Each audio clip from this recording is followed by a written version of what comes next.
안녕하십니까? 오늘 우리는 한국 교회가 직면한 가장 현실적이면서도 본질적인 화두 중 하나인 목회자 이중직에 대해 심도 있게 논의해보고자 합니다. 화면의 제목에서 보시는 것처럼 우리는 이 현상을 단순한 경제적 생존을 위한 고육지책으로 볼 것인지, 아니면 사도 바울이 보여준 복음 전파의 사도적 규범으로 재해석할 것인지에 대한 기로에 서 있습니다. 슬라이드 속 이미지는 고전적인 성경과 현대적인 업무 도구인 노트북이 한 땀 한 땀 엮여 있는 모습을 보여줍니다. 이는 사도 바울이 사도행전 18장에서 보여주었던 텐트메이커 사역, 즉 자비량 사역의 현대적 변형을 상징합니다. 거룩한 소명과 일상의 노동이 분리된 것이 아니라 붉은 실로 꿰매어지듯 긴밀하게 연결되어 있음을 시사합니다. 우리는 이번 발표를 통해 사도 바울의 신학적 배경을 바탕으로 이중직 목회가 한국 교회의 위기를 돌파할 새로운 사역 모델로서 어떤 가능성을 지니고 있는지 전문가적 시각에서 탐색해보고자 합니다. 과연 일터는 목회의 방해물입니까? 아니면 복음이 침투해야 할 새로운 최전선입니까? 사도적 전통 위에서 한국 교회의 미래 모델을 함께 모색해보는 시간이 되기를 바랍니다. 이번 슬라이드에서는 우리가 직면한 현상을 단순한 위기가 아닌 구조적 응답이라는 관점에서 분석해보고자 합니다. 현재 우리는 후기 기독교 사회의 도래라는 거대한 패러다임의 전환기를 지나고 있습니다. 기독교가 사회의 중심에서 주변부로 밀려나고 기존의 교회 중심적 생활 양식이 급격히 약화되는 현실을 목도하고 있습니다. 이러한 변화는 목회 생태계의 근본적인 변혁을 요구합니다. 과거의 전통적인 후원 모델, 즉 패트로니지 모델은 이제 명확한 한계에 봉착했으며 견고했던 성직자 중심의 구조 또한 해체되고 있습니다. 우측의 도표에서 보시는 것처럼 크리스텐덤 시대의 모델이 무너지는 과정을 우리는 흔히 실패의 낙인이라는 위기로 인식하곤 합니다. 하지만 이것은 단순한 몰락이 아닙니다. 오히려 도시와 일상이라는 선교적 현장 속으로 깊숙이 파고드는 포스트 크리스텐덤 시대의 선교적 조우를 향한 필연적인 과정입니다. 따라서 우리는 이중직에 대한 인식을 근본적으로 전환해야 합니다. 이중직을 목회 실패에 따른 고육지책으로 보는 부정적 시각에서 벗어나 성경적 원형의 회복이자 미래 선교를 위한 구조적 돌파구로 재정의해야 할 시점입니다. 사도행전 18장을 통해 우리는 노동과 선교의 관계를 새롭게 정의할 필요가 있습니다. 흔히 노동을 선교를 위한 단순한 수단이나 혹은 사역을 방해하는 요소로 생각하기 쉽지만 바울의 사례는 전혀 다른 관점을 제시합니다. 화면 왼쪽에 제시된 브리스길라와 아굴라의 작업장을 주목해 주십시오. 바울은 이곳에서 천막 만드는 일을 함께하며 그들의 일상에 깊숙이 들어갔습니다. 바울에게 있어 노동은 본격적인 사역을 시작하기 전에 준비 단계가 아니었습니다. 오히려 노동은 선교와 분리될 수 없는 병행된 일상 그 자체였습니다. 중앙의 지도를 보시면 작업장과 회당을 잇는 통로가 그려져 있습니다.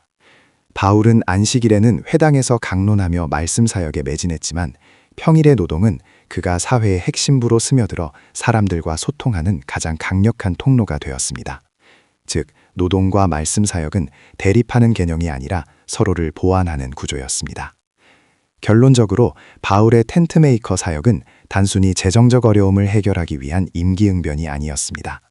그것은 복음의 순수성을 지키고 삶의 현장에서 복음을 왜곡 없이 증명해내기 위한 치밀한 선교 전략이자 신학적 실천이었습니다. 성도 여러분께서도 노동을 세상을 향한 가장 역동적인 선교적 통로로 재해석해 보시기를 제안합니다. 고린도전서 9장을 관통하는 핵심은 사도 바울이 자신의 권리를 포기함으로써 보여준 복음적 자유의 정수입니다.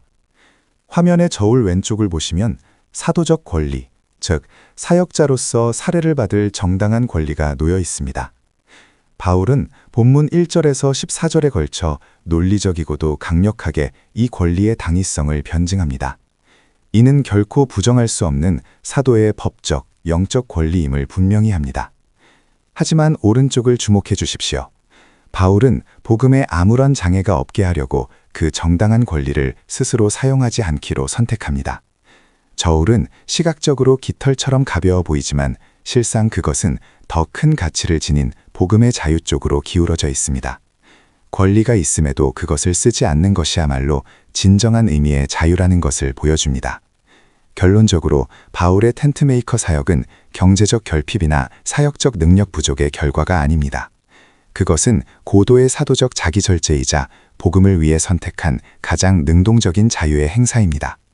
따라서 전업 목회만이 유일하게 성경적인 모델이라는 경직된 주장은 바울이 몸소 실천한 이 거룩한 보기의 신학적 깊이를 온전히 설명하지 못한다는 점을 우리는 깊이 고찰해 보아야 합니다. 5번째 슬라이드에서는 데살로니가 후서를 통해 노동이 가지는 목회적 모델로서의 의미를 살펴보겠습니다. 여기서 바울은 노동을 단순히 생계를 위한 수단을 넘어 목회적 본, 즉 모델로 정의하고 있습니다. 먼저 노동의 교육적 기능입니다. 데살로니가 후서 3장 9절에서 언급하듯 사도들이 스스로 노동한 이유는 공동체에게 본을 보여 그들이 따르게 하려는 구체적인 목적이 있었습니다. 이는 노동이 신한 공동체를 가르치고 훈련하는 중요한 교육적 도구임을 시사합니다. 두 번째는 연대와 책임의 측면입니다. 사도행전 20장 35절의 가르침과 맥을 같이 하며 노동은 연약한 자들을 돕는 실천적 수단이 됩니다.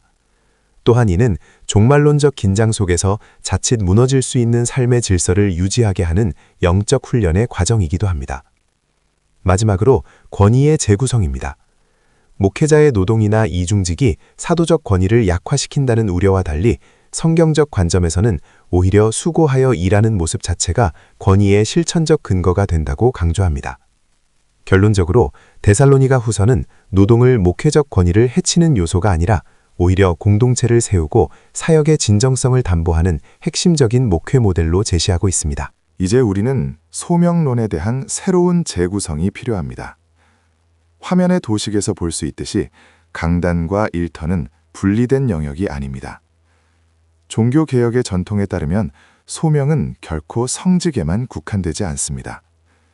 우리는 삶 전체를 향한 하나님의 부르심이라는 거대한 틀 안에서 성속 이원론을 타파해야 합니다. 그림의 큰 점선원이 의미하는 하나님 나라의 소명은 강단이라는 종교적 영역과 일터라는 세속적 영역 모두를 포괄합니다.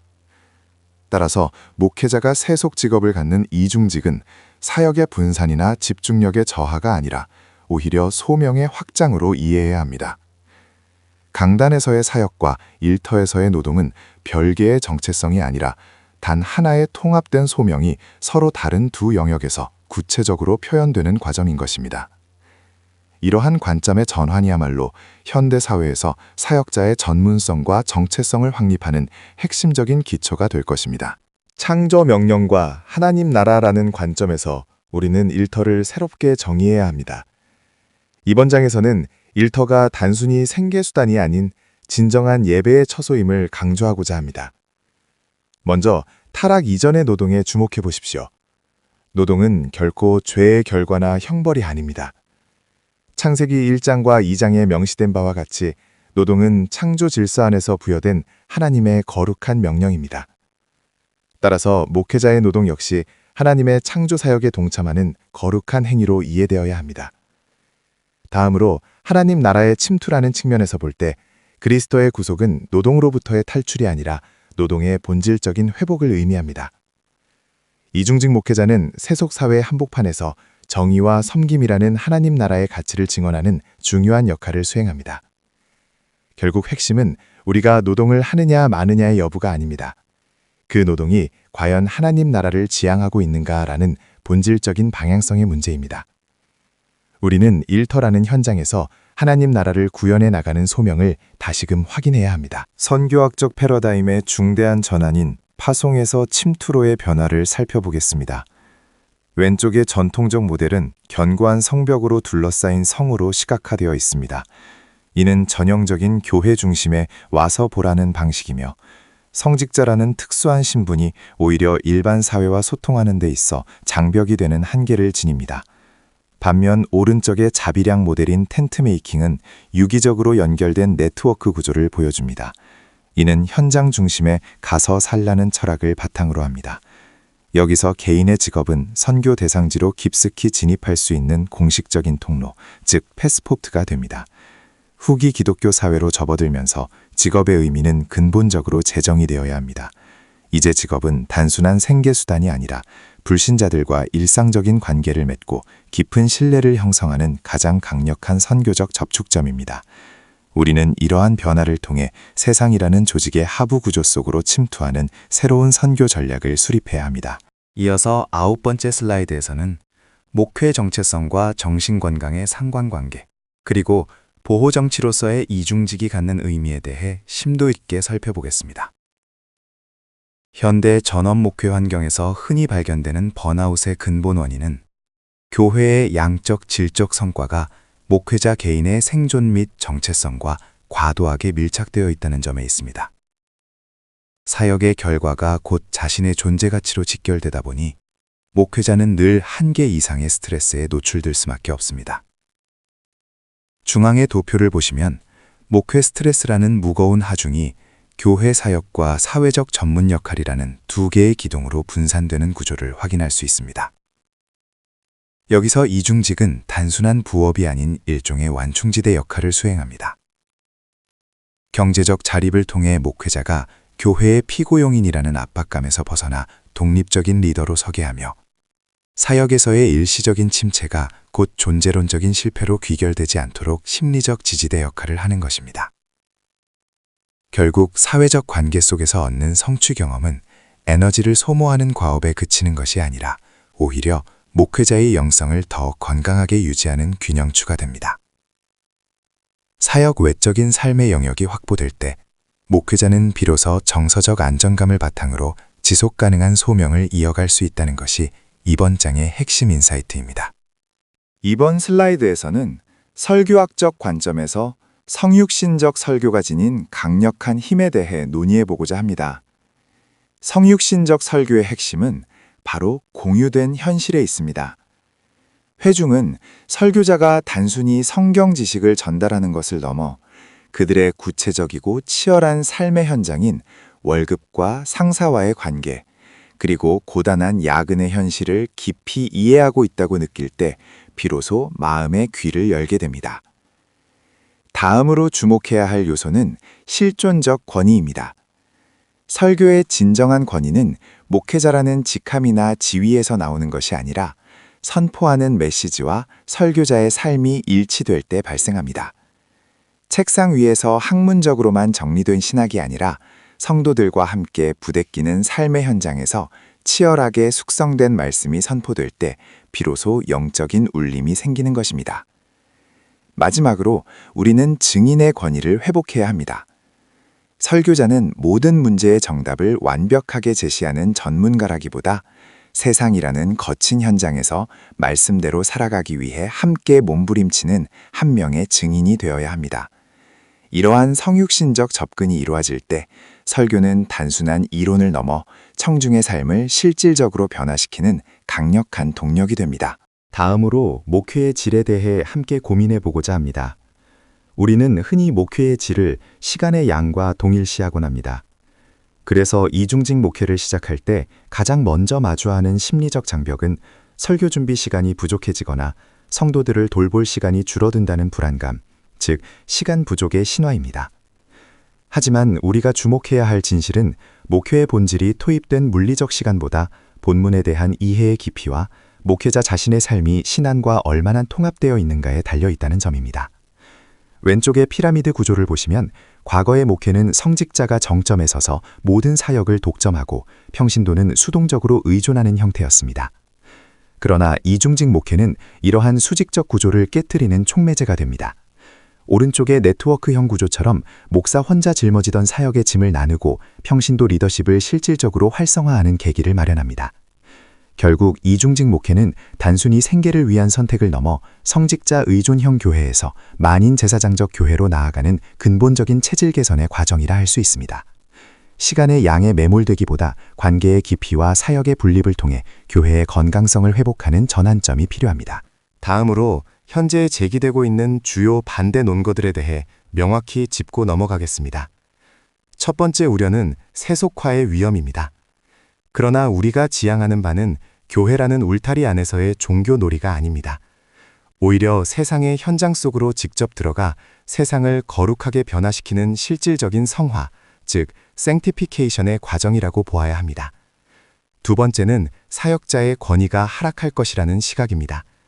하지만 사도 바울의 자비량 사역이 증명하듯 외부나 특정 조직에 대한 재정적 의존도를 낮추는 것은 복음의 공공성을 확보하고 사역에 대한 사회적 신뢰를 높이는 핵심 기제가 됩니다. 마지막으로 이것을 작은 교회의 재정적 결핍을 메우기 위한 임시방편으로 치부하는 경향이 있습니다. 그러나 이 모델은 교회의 규모와 상관없이 적용 가능한 매우 건강하고 지속 가능한 미래형 목회 패러다임입니다. 결론적으로 이러한 시도는 단순한 생존 전략이 아니라 사명의 본질을 회복하기 위한 전략적 선택이라 할 수 있습니다. 한국 교회가 마주한 새로운 변화의 핵심은 전문 선교사 중심의 독점적 구조가 해체되고 있다는 점입니다. 이제 선교는 특정 소수만의 전유물이 아니라 모든 그리스도인의 삶의 현장으로 확장되고 있습니다. 먼저 비즈니스 미션, 즉 BAM에 대해 말씀드리겠습니다. 이는 단순히 수익을 창출하여 선교비를 조달하는 차원을 넘어 경제활동 그 자체를 하나님 나라의 증언으로 삼는 선교 모델입니다. 비즈니스 현장이 곧 선교의 현장이 되는 것입니다. 다음으로 디아스포라 선교입니다. 화면의 지도에서 보시는 것처럼 서울, 상하이, 두바이, 파리 등 전 세계로 흩어진 이주민과 유학생, 그리고 전문직 평신도들이 선교의 주체가 되고 있습니다. 이들의 이동과 네트워크는 현대 선교의 가장 강력한 동력이 됩니다. 결론적으로 생계를 위해 일하는 이중직 목회자나 자비량 선교사들을 결코 헌신이 부족한 자들로 치부해서는 안 됩니다. 오히려 이들이야말로 세상 속에서 선교적 교회론을 가장 선명하고 실제적으로 구현해내는 이 시대의 진정한 리더들임을 우리는 기억해야 합니다. 결론적으로 말씀드리면 우리가 마주하고 있는 현재의 변화는 결코 교회의 약화가 아닙니다. 오히려 이것은 교회의 본질을 회복하는 재사도화의 길이라고 할 수 있습니다. 이 재사도는 크게 4가지 관점에서 그 당위성을 찾을 수 있습니다. 성경적으로는 자비량 선교를 실천했던 바울의 사도적 규범을 따르는 것이며, 신학적으로는 성과 속의 구분을 넘어 삶 전체를 아우르는 소명의 통합을 지향합니다. 선교적 측면에서 보면 교회가 건물 안에 머물지 않고 세상 속으로 깊숙이 침투해 들어가는 역동성을 보여주며, 목회적으로는 성도들의 실제적인 삶의 현장에서 함께 호흡하는 성육신적 공감을 실천하는 과정입니다. 따라서 이중직 목회는 재정적 위기에 처한 교회가 선택하는 어쩔 수 없는 비상구가 아닙니다. 이것은 현대 교회가 잃어버린 영적 야성을 회복하고 세상 속으로 보냄을 받은 공동체라는 교회의 참된 본질을 회복하기 위한 강력한 운동입니다. 우리는 이 변화를 통해 교회가 세상과 다시 연결되는 새로운 지평을 열어가야 할 것입니다.